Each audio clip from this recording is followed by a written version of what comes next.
Atenção! Começa agora uma teleaula de Biologia do Ensino Médio. Você vai assistir a teleaula de número 9. Bons estudos!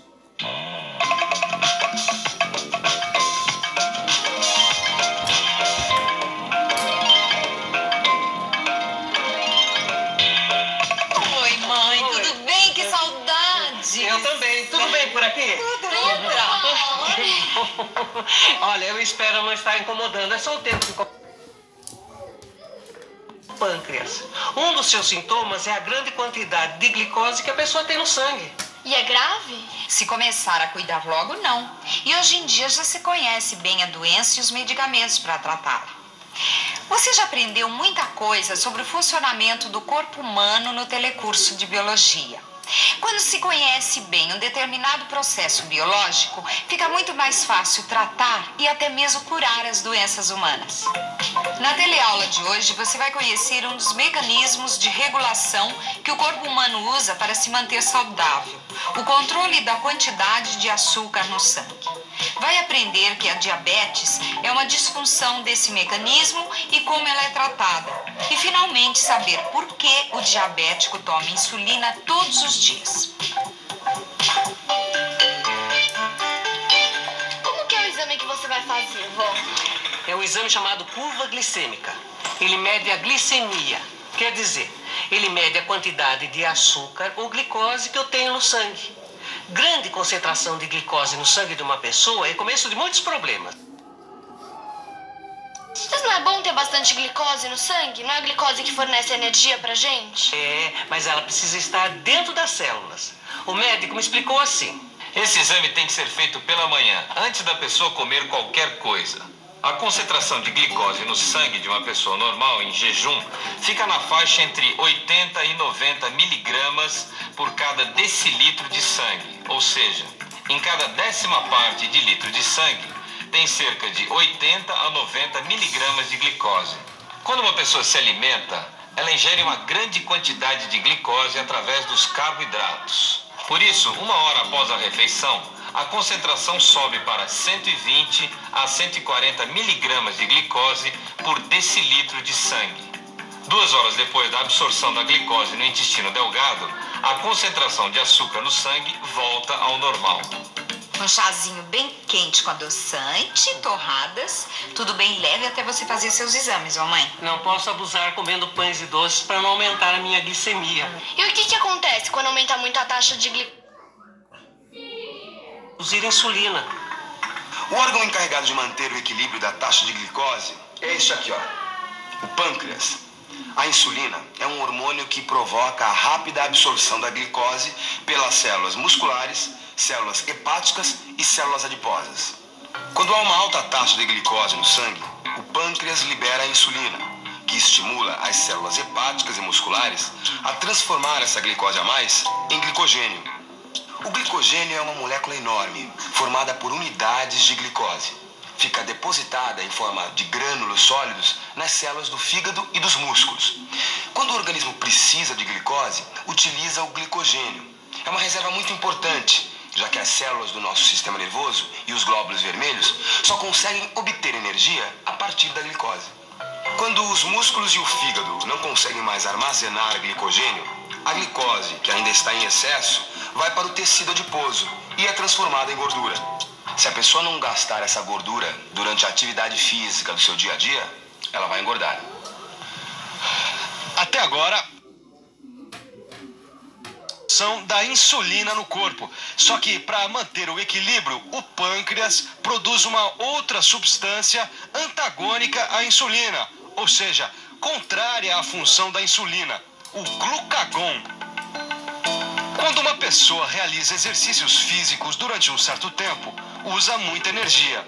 Por isso, a glicemia cai para níveis baixos. Então acontecem 2 processos simultâneos. Quando a glicemia fica abaixo dos 80 miligramas por decilitro, o pâncreas reduz a produção de insulina e para a produção de glicogênio pelas células do fígado e dos músculos. O pâncreas passa a produzir, então, o glucagon, que transforma o glicogênio acumulado no fígado em glicose, que é liberada, aumentando a glicemia. O glucagon tem outro efeito. Ele ativa as enzimas que transformam a gordura em energia disponível para o organismo. O glucagon ativa a lipase do tecido adiposo, transformando gordura do corpo em glicerol e ácidos graxos, energia à disposição do organismo. Deixa eu ver se eu entendi, vó. Quando tem muita glicose no sangue, o pâncreas produz insulina para armazenar essa glicose na forma de glicogênio. Exatamente. E quando tem pouca glicose, o pâncreas produz glucagon, que libera a glicose a partir do glicogênio. O pâncreas da sua avó não está produzindo insulina suficiente e a falta desse hormônio é que provoca diabetes. As pessoas diabéticas têm taxa de glicose no sangue que chegam a atingir de 300 a 1.200 miligramas por decilitro. Muito acima das 80 miligramas normais. Por isso que quem tem diabetes tem que tomar insulina todos os dias para poder controlar essa taxa. E como é que você percebeu que estava com diabetes, vó? Eu tinha muita sede, bebia litros de água e fachei. E você sabe por que isso acontece? Parece que tem a ver com a quantidade de glicose nas células. Tudo depende da taxa de glicose do líquido extracelular. Quando a concentração de glicose fora da célula for maior do que dentro, a célula perde água na tentativa de alcançar o equilíbrio. Este fenômeno chama-se osmose, lembra-se? Pois bem, o excesso de substâncias solúveis no sangue, como a glicose, por exemplo, faz com que os rins tentem equilibrar as concentrações do sangue e da célula, eliminando assim a substância causadora desse desequilíbrio. E para eliminar o excesso de glicose no sangue, os rins excretam muita água, produzindo muita urina. Por isso que quem tem diabetes e não controla sua glicemia, tem muita sede e faz muito xixi. Poxa, às vezes a pessoa tem esse problema e nem sabe. Existe um teste muito simples para saber se a pessoa está eliminando glicose pela urina e, portanto, com uma possível diabetes.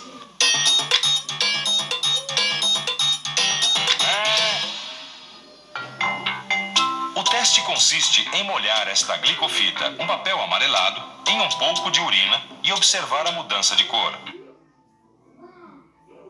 Se a fita ficar verde, é porque existe glicose na urina. Portanto, a pessoa deve procurar um médico porque pode estar diabética.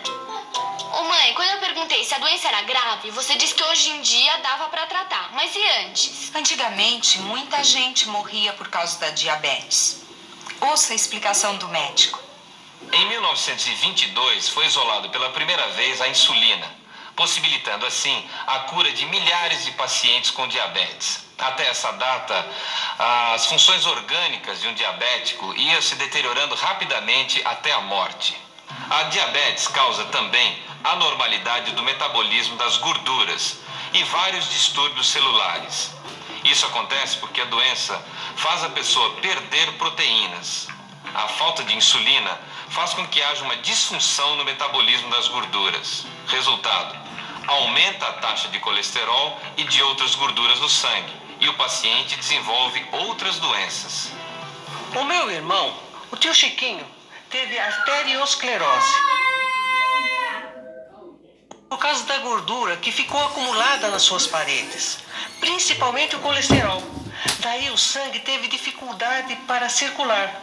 Você lembra disso, Hortência? Lembro. E isso não acontece só com gente de idade, não. Um amigo do Paulo, um moço ainda, teve um problema nas coronárias. De tanta gordura que se acumulou nas artérias do coração, o sangue não conseguia passar por elas e chegar até o músculo do coração. Esse problema chama-se coronariopatia. Nós já estudamos a importância das proteínas para o bom funcionamento das atividades celulares. Com a falta de insulina, as células não têm glicose suficiente e passam a usar a gordura e os aminoácidos como fonte de energia. A degradação das proteínas aumenta e a síntese de novas proteínas cessa. Isso provoca graves efeitos no funcionamento do organismo, como fraqueza extrema, emagrecimento acentuado e comprometimento de múltiplas funções orgânicas. Portanto, começou a fazer muito xixi, a beber muita água, a comer muito e emagrecer, cuidado, pode ser diabetes. Não é todo mundo. Ou é uma doença só de adulto? Infelizmente não, existe muita criança com diabetes.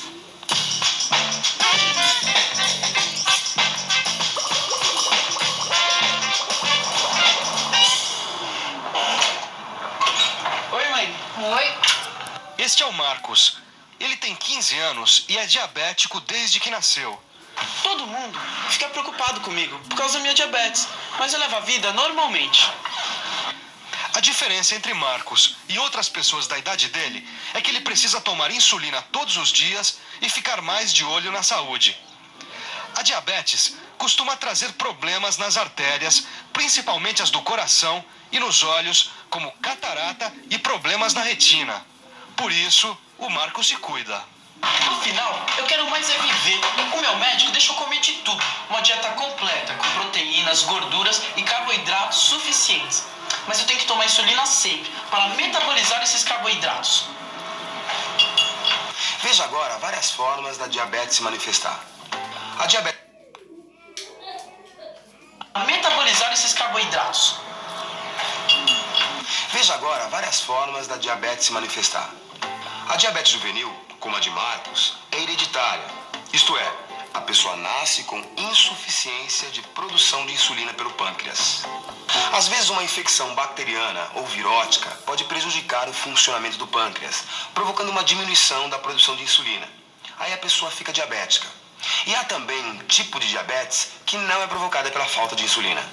Esse tipo geralmente acontece com pessoas acima de 40 anos de idade e por isso é chamada de diabetes tardia. Ocorre pela diminuição do número de receptores de glicose das células musculares, hepáticas e adiposas. Essas células passam a não responder mais ao estímulo da insulina e os receptores não funcionam. Na teleaula de hoje, a gente viu um tipo de controle metabólico bastante frequente entre os seres vivos. Duas substâncias trabalhando de maneira antagônica, de forma a manter o equilíbrio interno do organismo. No nosso caso, a insulina e o glucagon. Agora vamos à revisão. E atenção, se liga aí que é hora da revisão.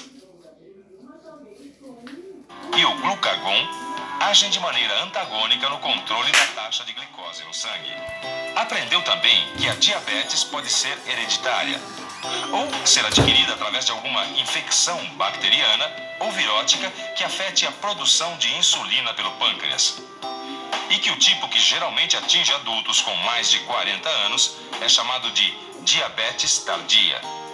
Agora vocês vão me dar licença, mas eu vou aumentar minha curva glicêmica com uma bela refeição. Até a próxima!